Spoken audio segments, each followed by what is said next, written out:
au mai sauo i le mafutanga au mai sauo i le mafutanga whaaleanganga au mai sauo tai bai sianganga i le mafutanga au mai sauo i le mafutanga au mai sauo i le mafutanga e whaaleanganga au mai sauo tai mai seanganga i le mafutanga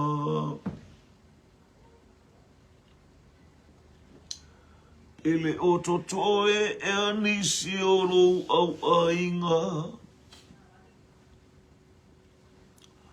o i lātou nā ele i whaolaina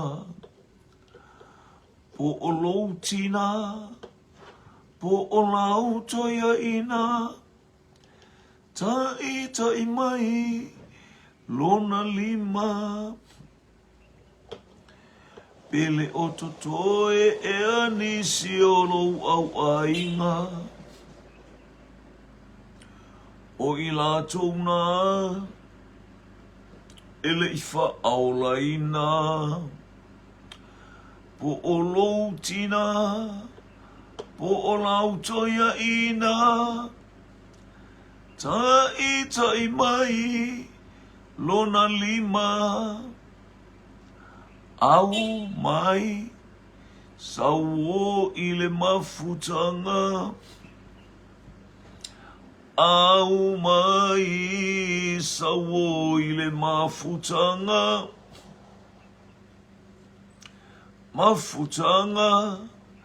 whaaleanganga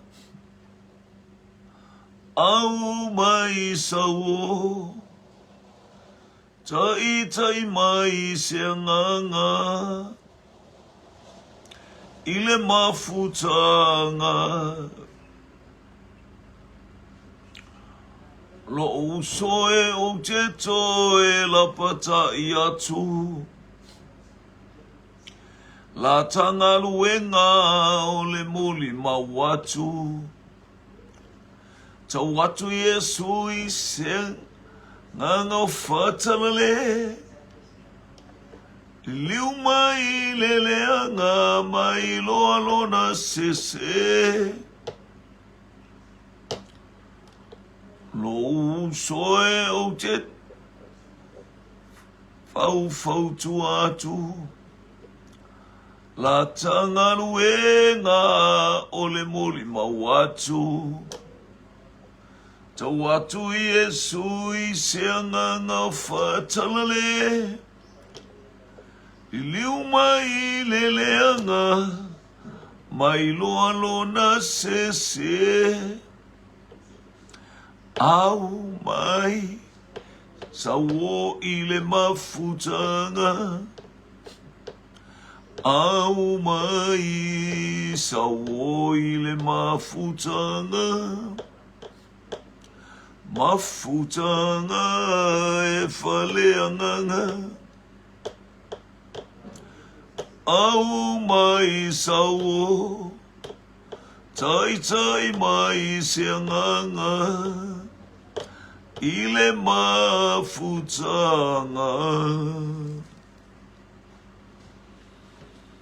e waftai to mani vai ngole a uli mo lo lofu mo wanga lei mafuto mai le nganga o lo fia te ina me uma i watu me uma i lo vi inga no Yesu amen.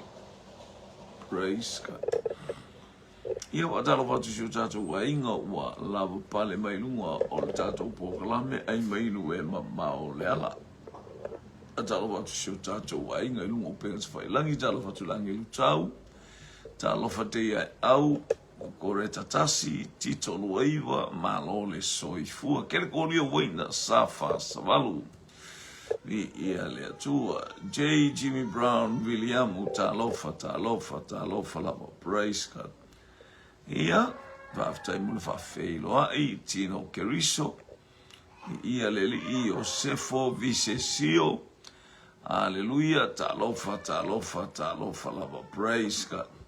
New chapter, talofa uso, vi ia leli, o amen ngā luenga, o amaile ainga, vi ia leli, talofa, hallelujah, aleni, manuia le, ngā luenga, ne yaso, lofa tele atu mo, o ele uso, praise God, hallelujah. Ia, anga le ili atua le itu aso, tato ieli tato upokalame, ia, vi ia le atua, praise God. Fa manuia le atua ia te oe fa manuia fo ile atua i lau ta pena anga o le tatou. Hallelujah, tatou tali mafesili. Ia vi ele li langa le tatou le vai aso tina le fa so solo atu na i fesili mo tina. Hallelujah. Oiling on tina na ia rejecting a pena ia fa le au nga ina le vala au atu alono to lua sau. Ia ai ua masto ina o fine ananda tuli ese o le fafine na tuli le tamalo na tuli le tupu ina ua na le talia le vala au atu le tupu talo fatema le neva enga o le auli ia le atua ana tongia ia fatalo fatu le ainga o le fatu tua o anga mai le neva enga o le aso ia le li oile ingo le fafine na tuli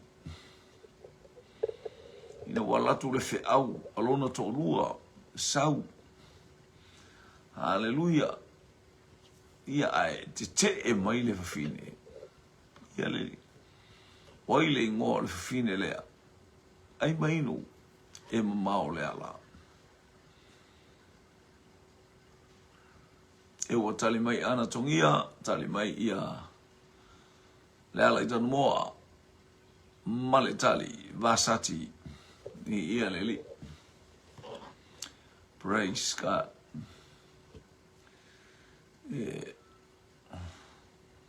ai wa tau le warta malo o fia show for to ina si fa ali le mana i olona to lua ia o fai ma mea mai a mea fai ngai ale tino hallelujah ele mo se fialo fani ai sia wa foi la ngona i tino le fine la to se o le mea lai to lua o asuelu o vasati mai a jema mai tene mai manukau South Auckland talo fale ainga mai Nasareta leo sautali mai a dei ai au o vasati ia maua ngai oi me foi le au foi supo combination soup turkey soup ia o supo umanei e anga e mai hallelujah le molio le ava i tutuila i lauli i Amerika Samoa sauma le afato sup tele le supo sole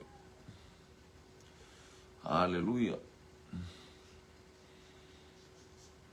Marita Christ in fatalo fatu Hawaii i ia le li praise God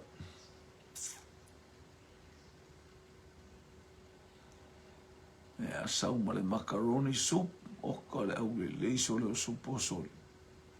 Mana i tatou supo ia ua ngai mai ia a olo mo me foi tali o tatou fisili a tolu tatou tali ia ua au mai.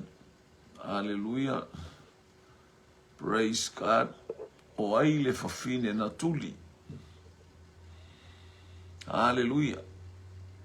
Ona ele tali atu ile mea na sawa ili fe au walona to olua el watu se ifa aliali atu ia ili. Tala lele isuni ula, talofa lava, vi ia lele, praise God. Ia anga lele ile atua, famulu ia atu le atua, watali ili tato fisili walava ia tali a. Hallelujah, te lo tato langa le faita tu taringa asua ele ngfa oa saufo ili supo lea ua. Pisi ai teine fail supo. Ia wa pe wa tau fetuli tangata maini ala tau ulo ya asoi la tau supo Fasoa le ia Luka Sanerivi ta lofa. Hallelujah, Marita Crichton, ia. Whapena foilo wa uli Hawaii, ia ile anga le lei, o le atua, ia. Ia whatalo whatu fo, ia te oele, tua fine tala lei, hallelujah, ia ele ngata fo ilea, hallelujah. Ia leu whapea me o fine fia teine, o leu tali mai Marita Crichton mai Hawaii, o Vasati. Tali mai fo il teine fia teine le o Vasati mai o tahuhu. Oh, ia sa o la tanu moali. Hallelujah. Ua tali tato fisili. O le fafine le ana whaatonu watu. Hallelujah. Sau se i wa. Al watu le fia au le tupu i wa maasi tupu a. Io se au inga fo ile whaapea i tangata o le tino. O le mele tupu. Amana o alfa fine fa amar ta malo e fa ama aisha ele o aise fa alo ai wa o le fo ia lo fine Italia alfa fine fa le ia a wa Italia tu fa per fine ia no le leango le olanga mo le leango le o le polo kalamela o ai ale ulua i to lua o Tavita. O ai ale ulua i to lua na fai to lua i Tavita o la i titi Tavita. O ai lona to lua na ulua i fai to lua i o la i titi.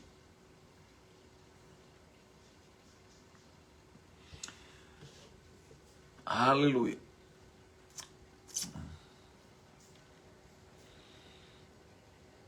Ia leo tale mai tema o me kala.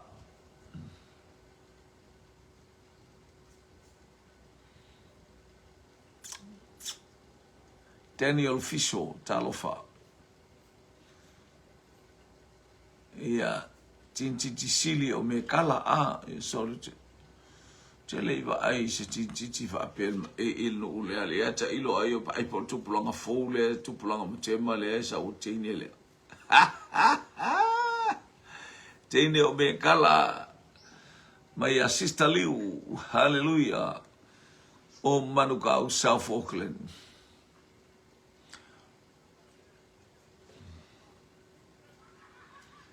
Ia ai mai no e mamao le ala, praise God.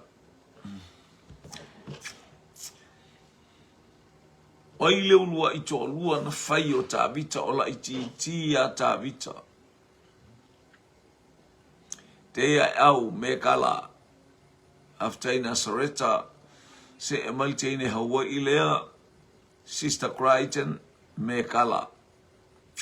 Saufo teine Nasareta o me kala. Hallelujah. Ai mai no e mamao le ala. E tele to lua o Tavita o le tintiti na no nofo ma Tavita o la iti a Tavita. Hallelujah. O le tene ititi o me kala le alo o vaa.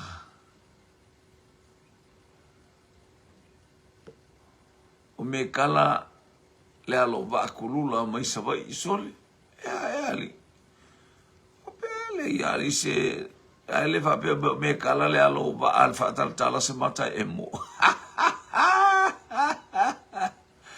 Ia me kala con kinki le kolengi le au kirukiti ale tanifo le vao isole. Ia. La ia le kolengi le au so.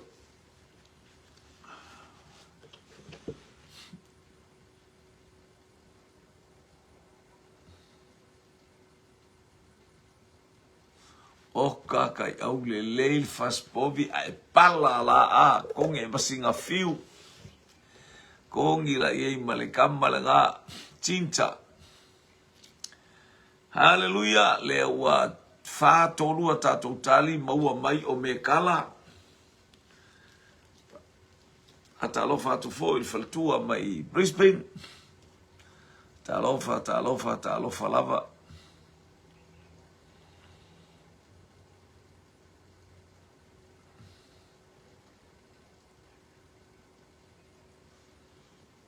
Oka eselva ta lo fa titi le ale mai teine o le Bronco.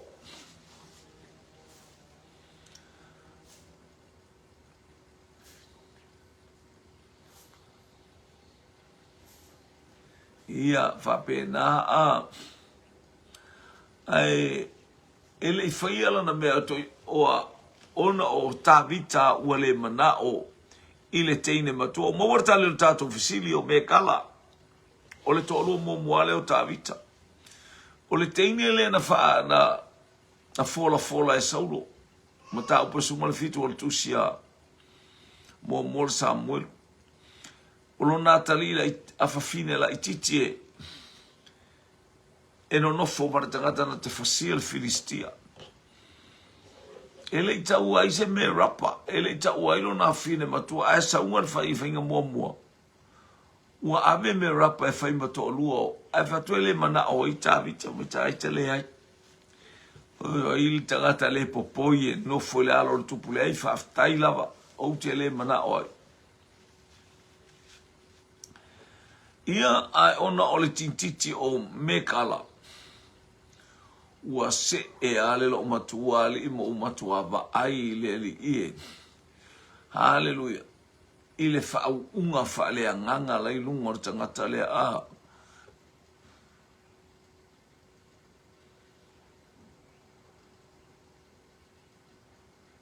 Haleluia.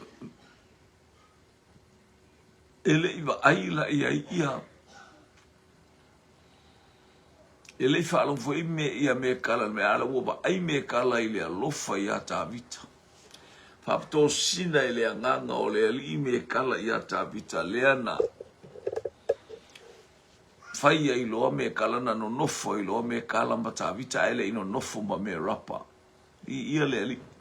O le tolu mo mua la Tāwita na le ia le no nofo stama ma si on tolu. O foi teimi na sola i Tāwita o le teimi le na whaia le awala e sola e sei Tāwita e whaasawa o mailo na ainga e kili lea latu se fata la ma le luasu lima se fata la luasu lima se leni oi luasu lima se ne ia e fata la ma le lua su lima sene le o sa wel tau o le kilo povi le o sa ia le li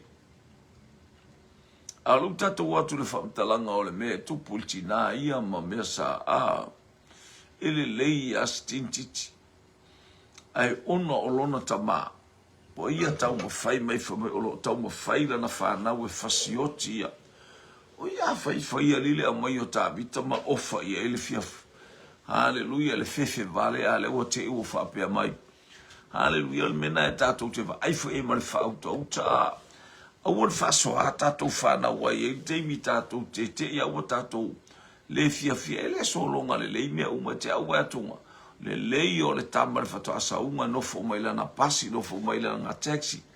Mala au mai al watu au mai pauna ma moe au mai le mea ai au mai ia pakeka au mai ese le o to lo se to ai atu la o sa o fula nguto lauta o lo wa fini ia o le ase me le atupu ia emoni fayumu Samuel talofa na ai atu o sa uma le mata o ululi o so ma le lo matua ma ele ngi fango i poa ngi fango i mang fo mi o so le nga ese io ia mea nā tātou te vava ai awane I whātaua tātou whānau. Whai au lātou loto ai e fwise tangata ua e loe tāla whea ngai malau tama. Ai whai le ei o loutu o lua sa o alea. O loutu o lua sa o ana na ma ai atu ale whainga o le pusa sa ala le sa mai whamai o ko lua lau kama.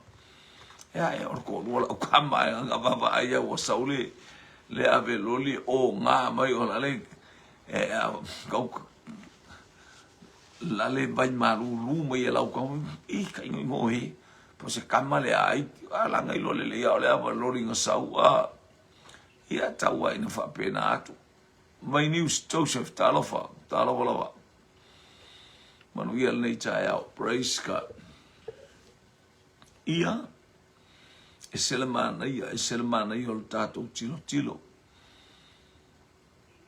Ia ngā fula o ngā maka leanga ia mea nā taluai. Ia loa ai lo iselanga mo le tino nia selemana ia o loa ia tu sia. O foi te vai le o malana la unga na fa pelo le kofia le o lautam. Le ai. Ma ai te va ai al tangata o le anganga. Ia le atua praise God ia le la ufa le tonu o istene o me kala. Hallelujah, tu lafo ina solo stene o me kala. Ia peise tangata ia ua o ina le mua se la maftanga fia. Hallelujah. Ia ngā.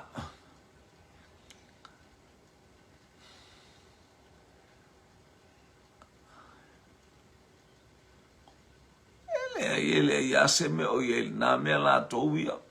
Fai pia wala fia ia la fo fia puta alona mata la tou ia. Hallelujah. Elo foi pena tu ia fai fia aulo mata I se mea ia. Hallelujah tuli o te alu. Te toi fo I New Zealand ala te fia no fa pena fo ile nganga wa ala na fai mai fa pena. Oi. Ke ka ua ke io kai o le kane sia ke fasko alua. Ua maua le tali o le tātou fesili o me kala. Mi ia le li, pere tātou te o mai a ua o nisi tina mana ia o mai me kala mana ia le taunu unga o me kala. Fatoa fale tonu aina wala tu me kala wa te le to lua o tā vita ala uto e ami atu mai. Na o tā vita to e fa apineru a esa uta te feilo a esa umato e au mai lo to lua. O ile ngole tina o api saloma. Bea nai tina fo ia Hallelujah o ile ia le mana ia fo itala ia me kala fetutu na ia ila usila sila martato vai.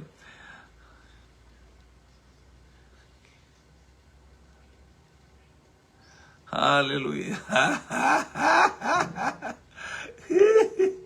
Ia sa o le isa uto fine ele kai a fa pele fai fe au e ngata ilea fa longon fai fe au upo le atu fai fa le isa okay ai a fai ke fa lo wa fasi o ke alu wa so e auskaria fasilo ia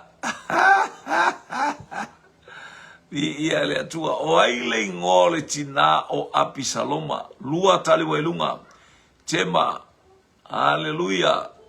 Ia Sister Chema Maka Anatongia Maka Marita Crichton Maka Talofa Marita Taulolo Talofa Faltua Malole Soifua Ia Ia Leli praise God Maka mai Susana Fitalainga Ia tolu tato kali waiai Edward Hallelujah, matafeo, talofa.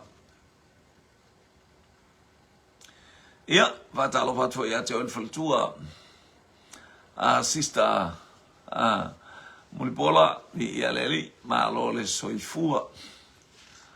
Ni ia leli. O le tata ofisili le iai. O ai le ingoa o le tina o sitamo apisaloma.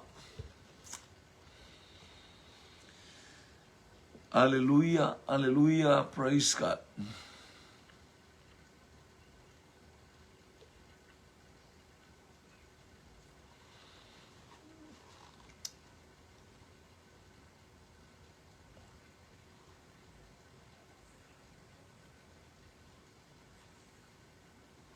Ia, e te sausao ia te au. Ia mo sau wanoa ia ia le li mana ia na se va ai ile tua awole vave awole ai va ai ile li ava ile tua ina ia ile anga le o le tua ana fai ia to polo kalame o mai se temi pe fo ma to e kalesia se fulu male valu tausanga se fulu male iu le tasini tausanga taluna alwatu ila lole talu nei mafuta atu ile alofa tuno alanga le alofa tuno sa o mafuta mai ile amatanga o la misiona Vi ia le ali. Ia le la ua mato e mafuta ma le tamao le whapotonga. Vi ia le ali. Ia le atua le walua tausanga tarun mato uto e tali watu ile. Haleluia. Au se fulu fitu tausanga o sulu walu tausanga o maku ngalulu e mea mato ula touvia. Mareta taulolo maka saule tali. Vi ia le li. Sifiti malaki ta lofa le matua malaki ta lofa lava. Ia le tato fisili le watali tato fisili ole to alu ole tina ole tina ole tamale o ole tina ole tamale apisaloma le atali o tabita ole tintiti mainu ese la fine o kasuli ole tupu anu ese e faia sina fefeu o tangata ia pia ia leli ia le atua ia fapena le o langa o tamaitila apisaloma ilo na tupu mai. Haleluia. No fai lo tamai na wo o ina uba ai ua. Haleluia tau fai fefeu le o langa o na fefeu le meanga ima iai. Ese le me tapua ia tau fai ai falo atu ia. Le ainga ia e baba ai tina ile ainga o le atua ina ia iai fa manu yanga le atua ile ainga. Praise God. Hallelujah. Ia le li. Praise God.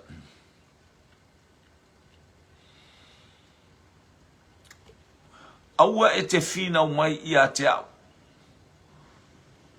Aua e te fina umai ia te au o te tu lafua ia te oe. O hai le tinae e ana le ngangana lea il tuspa ia. Aua e te tu lafua ima ia te au. Ia o tu lafua ia te oe le ai. Ta te o lapa. O le mea e te aluai o te aluai tali le sa o male sise. O tala ia le fafine. Haleluia. O apikaila. O tala ia le fafine o apikaila na tala noa ai. Aua e te tu lafua ima ia te au. Sa o PCC. Ia leo tali me Mareta Crichton o tala Aruta ya Naomi. Mareta taulolo o tala Aruta. Ia leo whaonga maingo tangata ia sa o marese ia mana ia lesbe pole ai se. Ana tongi a se sili. So ia le faia mafaile nu. Susana Fitalinga tene o le Bronco se. Mareta Crichton se. Mareta taulolo se. Hallelujah. Ia leli. Ua talil tato fisili. Ana tongia se isale aula. O. Ya, me tonu ana wale o mai e fo itama sale aula ai wo e faise lunch. Ai o ai sela apapato. Vi ia leli ua talil tato fisili. Wila talofa wila taurolo pio praise God ia malole soifua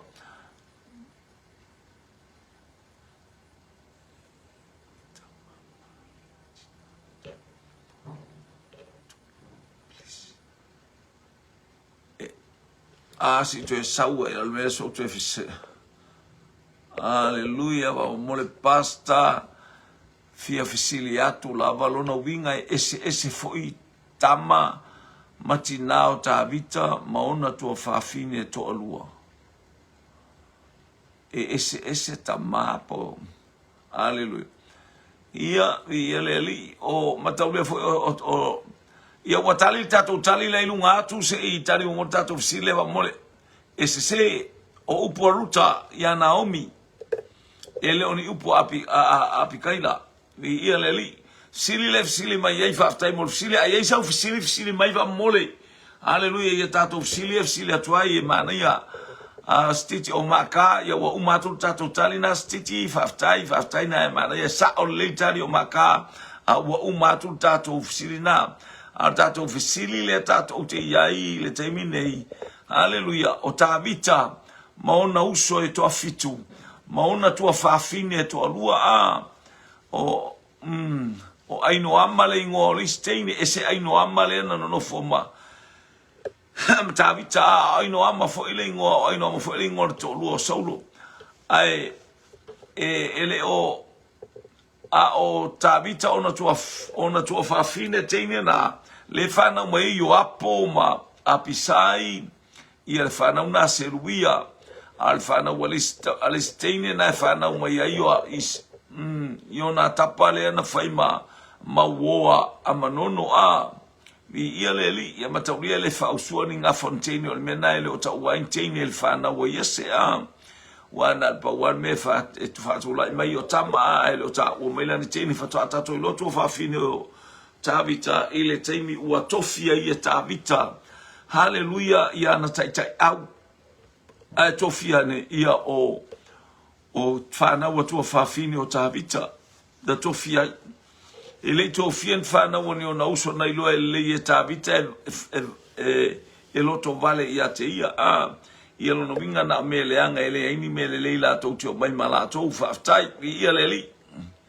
Praise God, hallelujah. Lua furu se sa ortali, si fiti se sa ortali, sa orla sa umatali eva mai se el tali ele se upu apikaila, ole upu ale, ele se upu apikaila, ole upu ale teina ruta. Hallelujah.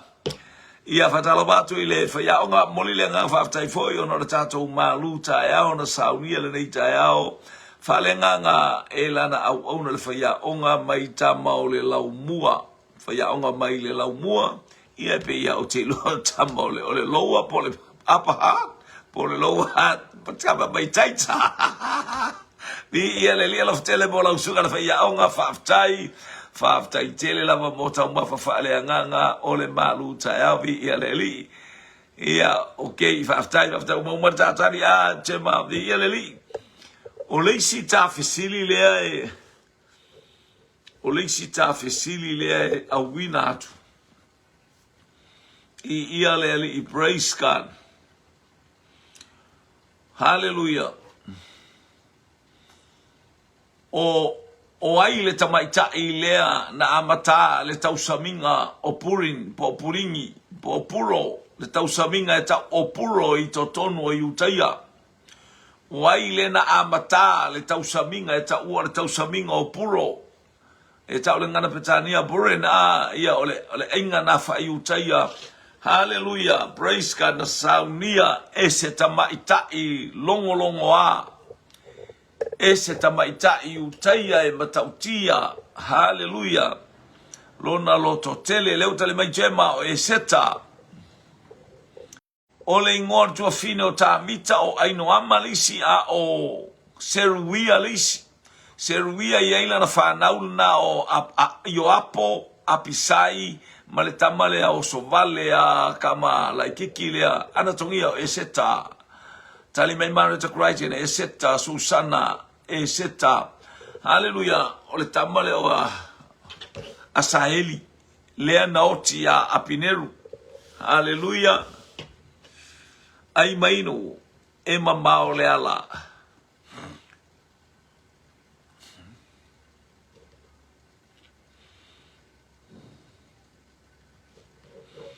Hallelujah, hallelujah. O aile ingo le tamaitai. Hallelujah, iutai le na ia faia le ainga e ta ua o le puro. Hallelujah, o se ainga fia e wha manatu ai le manu malo iutai mai le lima o le fili, ma le lima o le tangata le anga. Hallelujah, praise God. Ma le tangata na tau mawhai e wha le anga leo tale mai mareta tau lolo Queen Esther, waftai. Hallelujah, to e tasi stato utali. Hallelujah. Apikaila maseluia matauria e fonto lua tāvita e ngoia. Ai no ama. To lua saulo e ngoia. Anatongia apikaila. maseruia le ai elo api elo se sto fine o tavita api kaila oi kailo se pe ai no ama. Hallelujah, praise God. E le teine na e to lua maseruia na ta le tina tonu ala na ta mai titile yo na tapale nga la tali yo sama vi ia le li.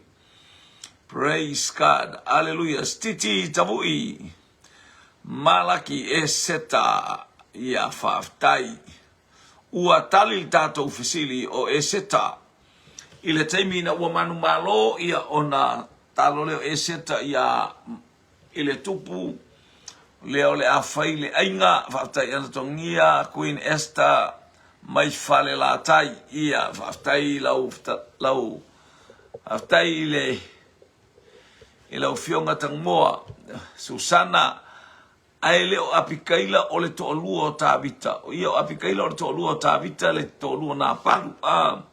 O apikaila nā to'olua nā palu. Ia le atua le na whai na sau ia tāvita. Ia umaloan whaila na tala ia tāvita e whaololon to'olua. E lato e ama siu leo le fine. Ia e alofangia lau au auna. Ia i tala whapena na whai le fine lea. Ai le ioti nā palu. Hallelujah. Na oti au na palu o le whataunu uina la leo la na upu fo mai tāvita ia na au na oe au mai fine lea. Ina o ta mai ua oti na palu.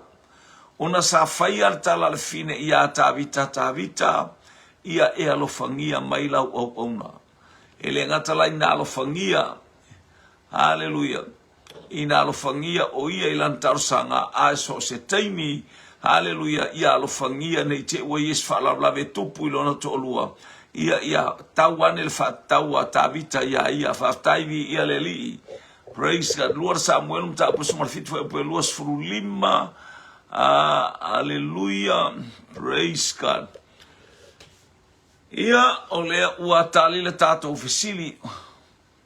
O apikaila o le to'olua o tāvita ia ua umatatou tala ia apikaila leo maua apikaila. Paul mea o to'olua nā tāvita i eito e to'olua teine toa whawhine o tāvita o aino ama le ingor toa fine, le toa fine o tāvita. Hallelujah, vi ia le li, praise God. Thank you Jesus, praise God. Ia o le isia tātou fisili, tātou wanga ia tu i tātou fisili, au tātou iai, o ai le tina na whapeane. Hallelujah, eleo ole oti a te ia se isa pai ona lima o fieta lai maile atua eleo ole oti a te ia au i tonu.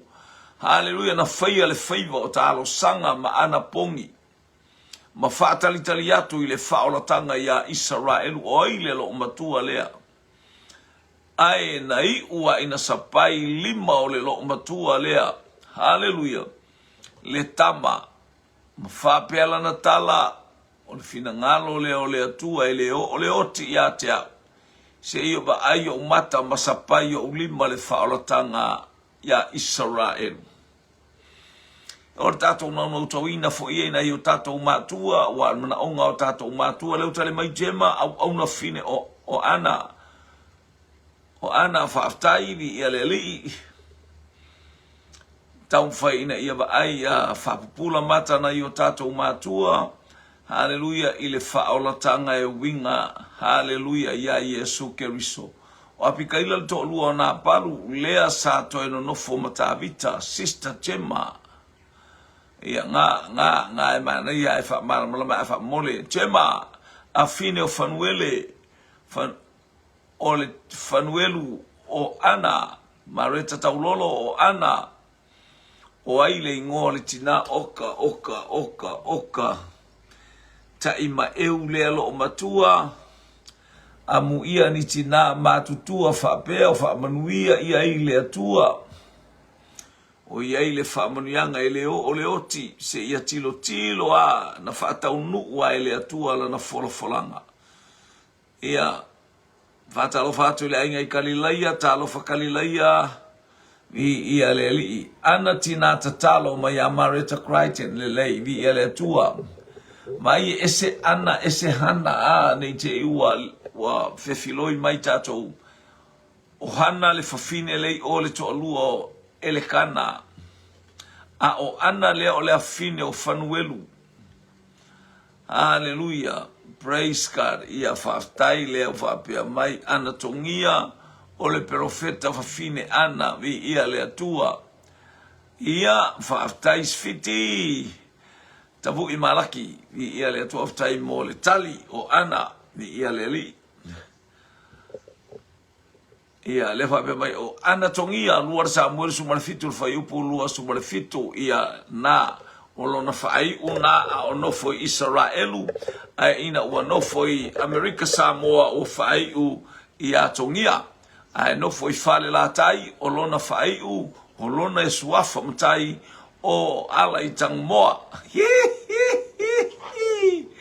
Ana le profeta fine mai asu sana ia vi ia le atua. Praise God, ma le mausupo ana le uo maiso le esere ka ukia sole luka mata upe lua fa upe to suma le ono i te su atuai na e maua le o le tala na ia ana watali tato ofsiri le tina sa fa tua ile atua ma fa talitali ile atua o e fa tali ia Yehova e fa fowina lo lato malosi lato te sisia e o apa awe pe yo aeto tau fetuli e le vai lato te sava vali e le tinga ina o upu ia le atua il tangata fatali fa peo na matua ana ia maleto ina o Simeona sa yail fale il fartatalo sa fa amanuia ia ile atua vi ia leli. Praise God. Hallelujah. Oi tina na tamo e mo e el tamaititi le manaba. Oi tina na fatau pati e el tamaititi le manaba. Hallelujah. Oi le tina fatau pati oso kamo e mo e kolengi drop kikai la kapi el tamaititi le manaba i le meta ua le oli ma le fia.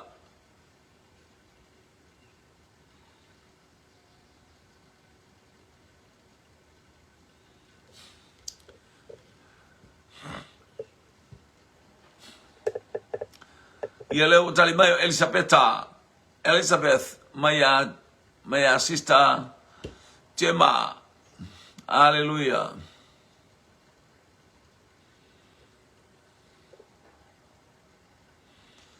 Marita Crichton, Elisabetta, Susana, Elisabetta, Gemma, Elisabetta. Ai mainu, tamo e moe, kolengi, oso, punga, pea, oka, kaka fiki. Hallelujah, ai le tamaititi le manaba, Gemma, Elisabetta, Marita Taulolo, Elisabetta, Global Kingdom TV.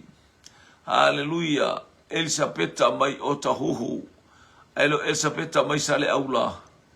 Sa napu ia vi ia le atua. Ia esele mana i o le tala esele pe o le mana i o le whaalongolongo ili nei whawhine sole.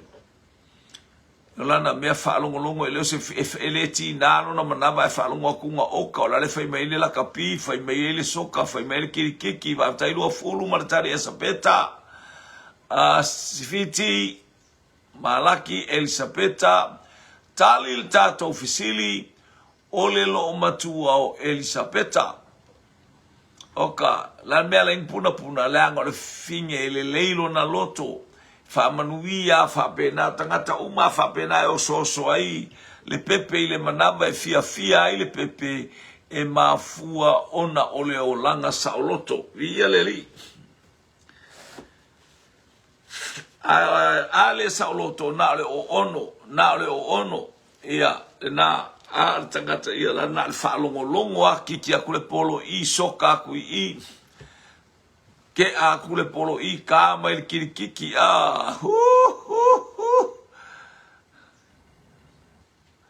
ia na fai ka nga fiki a sainga io e fa pena e fa longo i manuia o le atua i tutonu o lona ola Haleluia, whaalongo atu o lea whaalongona ma lea whaalongona o iei le ola. Whaalongona iei le manuia. Haleluia, oka.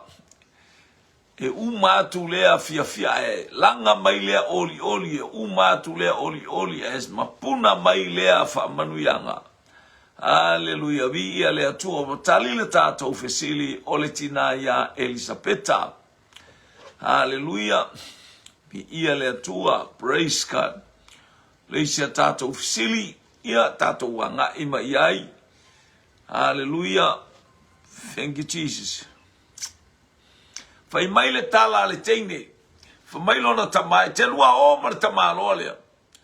O le tamalo na la tu esu ese. O le tamalo na la tu esu ese to alua o le tamai titi o la tau ainga. Ai watu ai fai atu ile tintiti leo atu iai. Le ua fe atu iai. E te lua o marita malo. Ke alu. E koe ku ea. O ke alu. Woso mai forfia kia ka mela ia. Oka e fai atu ta mama male. E fai atu ta mama lon tuangane ea. E ke alu. Ea. O iku ua lea melelei. Oka Marita Crichton. Tali mai Hawaii. Teine la Waikiki Rebecca.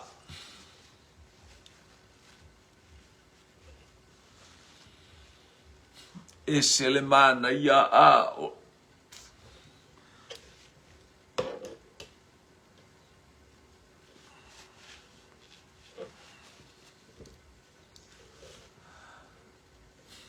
Susana Vetelaina Rebecca.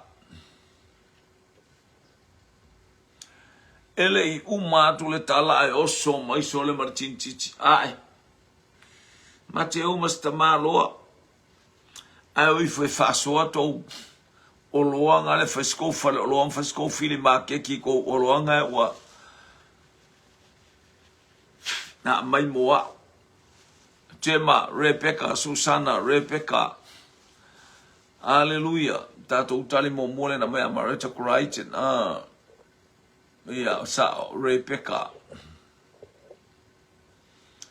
Hallelujah. Ai mai no e mamao leala. O hallelujah. O ai le ingoa le teine.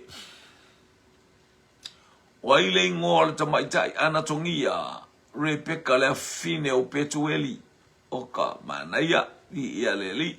Praise God. Gemma Rebecca le sista o la pana. Ia le atua e le mana ia whalau te le ina o na itali ia e le mana ia e malama lama te le eita ngata ia le ali. Ua tuli a pero amo lana au na e alu I lona a inga su e maise a va ma lona atali. To ma loa tala masani ia le fuisanga ia tu el tatou whasoa nei tai au. Marita taulolo o Rebecca. Wa no forta manoa I lumo le ainga mai ma leo tau loto.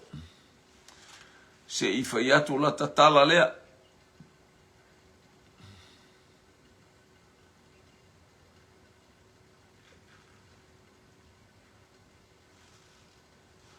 Se I fai atu la tatala lea. Ia fai lo le tala. Tau esu esi to alua o loo.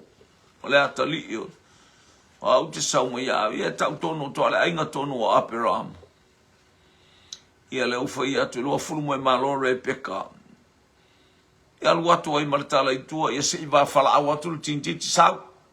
Rebecca sau. Na ele mta upu o le kenese lo mta upu e lua sumar fa. Lona fai upu e limas martasi ma le limas furma le valu pe e fia fai tau staimi. Le vao le lima tasi le lima valu. Ia e te fai tau e na lima tasi lima valu. Fai upu na e mana ia e lo fai tau atu.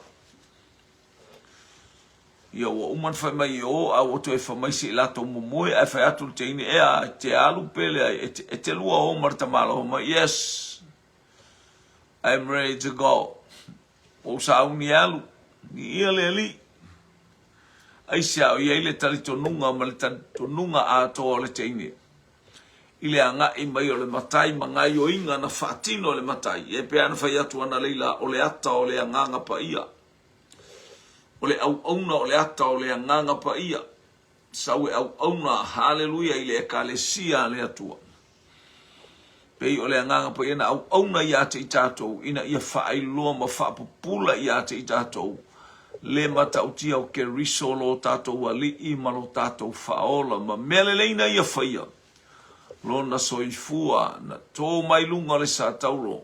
Haleluya. Haleluya. Ma liu o ia ona o a tātou soli tū la fono.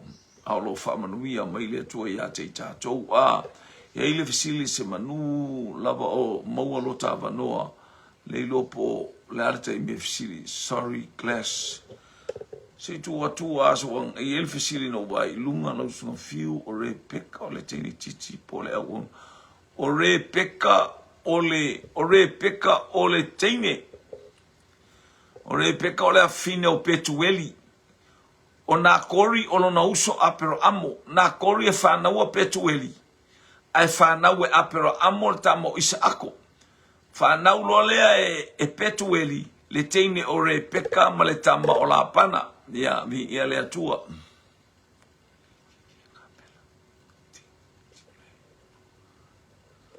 Ia le atua mole pasta se colonito le ia le sa fipe le ai please ia le stato ufisilia fipe o fipe o le fine colonito o ile taimi na avele tu si Roma ia o lai colonito Paulo o ina fo ina tu si atu ile tu si ave ia Roma ia a la sa uni ele malanga ale tina ia fipe alue ai po asiasi po le tafao po le asisana ainga ia nana luai ia teinele ma avele tusi il ekalesia I colonito ni ia le li il ekalesia I Roma o fipe o le ti akono ese le mana yo tina pene to mane talofa ese le mana yo tina ma le saputu mai ese le mana yo tina el fia haleluya va iatu I mea il fasalawina o le kalesia ele popole ai fipe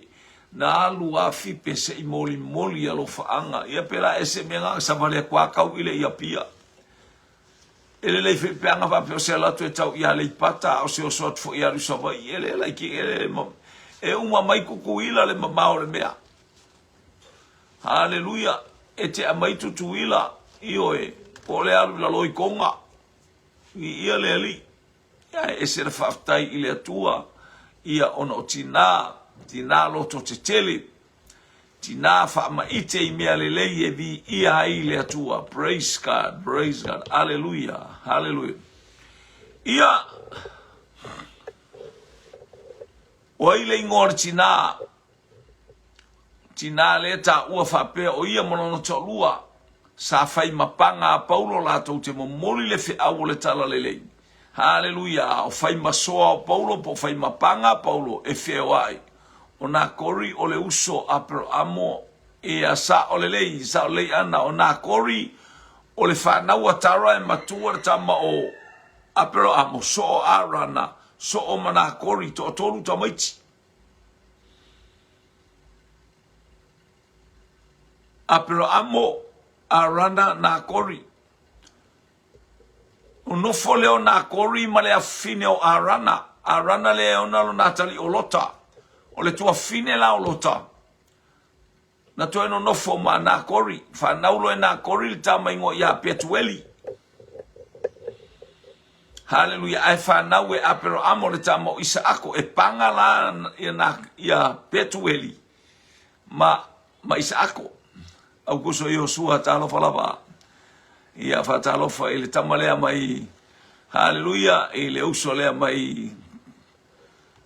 mai le wallaby haleluya ia bole tamalea mai ilalo le metu moi kanga lu le alo atuanga I gembranga ia tu maleponi talofa bra Gray talofa lava vi ele li le utali mai ia bra Gray o akula ia pisila makula a pe ole fa ia Chema o Akula ia nala le ye le ausoleo na kori ma apero amo vi ia le lit be na fisili mai ia ana vi ia le atua ai se fisili mai o le ortato fisili muli le wanga yatu. Haleluya Susana Vitalainga pisila ma Akula la to umil tato pokala me pe mai sa fisili vi ia le atua to leva no mon sisi lupus tolu pe a o ia se fisili e fia ma la mai ai a fai le wa okay faftai ana tongia ia faftai le mo mai ia Marita Crichton pisila. Hallelujah. Abuso Yosua vi ia le li, praise God.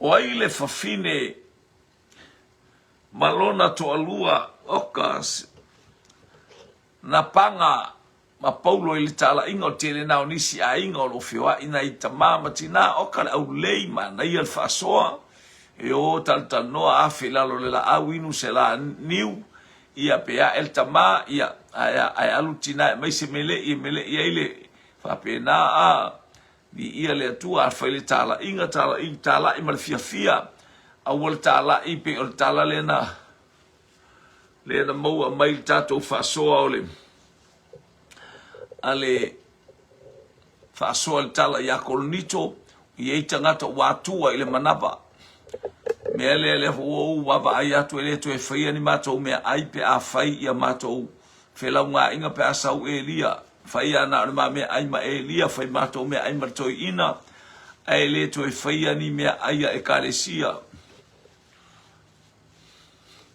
Haleluya ye listangata e ala na saule lotu ole manaba.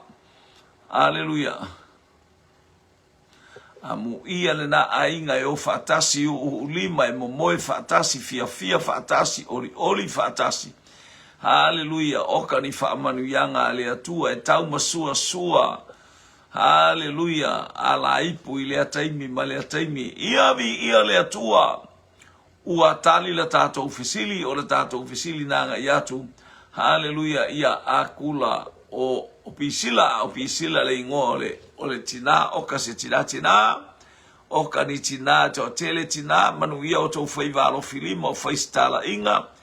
Haleluya ia mana ia fo ile pele tala i tato telefoni wala au telefoni e o mai olua o mai tato asatina fa tato to na me atu on to lotu la fatali atu to na i te inu o mai io e vi ele tua wa asuma sunga ia tama elia e to na i o ia fasio ile taiao e to na i mai nei le afiafi. Haleluya le wo wa ia tu mana ia tele le fe aule na mai le tono tu sia Filipi wa tele tangata wa tua ile manava e ala na o mai ole ingo mea ai e ala na o mai ole oka au ngipu mea ai la oka e no vinga a tele mea ai e fai ia ole tele fo ina ole balea ole tangata a ole a baba ai atu i se isfinga fo o ia vai la le bana ia tele le woso ia ima ma ala itano mo il tala inga le tala i bobo elo anti anu uli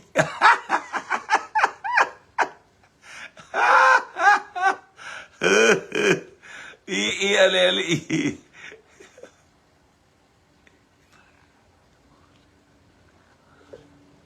io e si so se meo ai mole oka e o listangata e tau balea i mea ai ia langa le io le atua ilo tato fasoa ile nei tu aso le aingo le atua mai maunga teleo i maunga iti au na le atua tamati na au soba tua fafine mana i tato whanau whamanuia le atua artari na tato fisili o pisila le tina.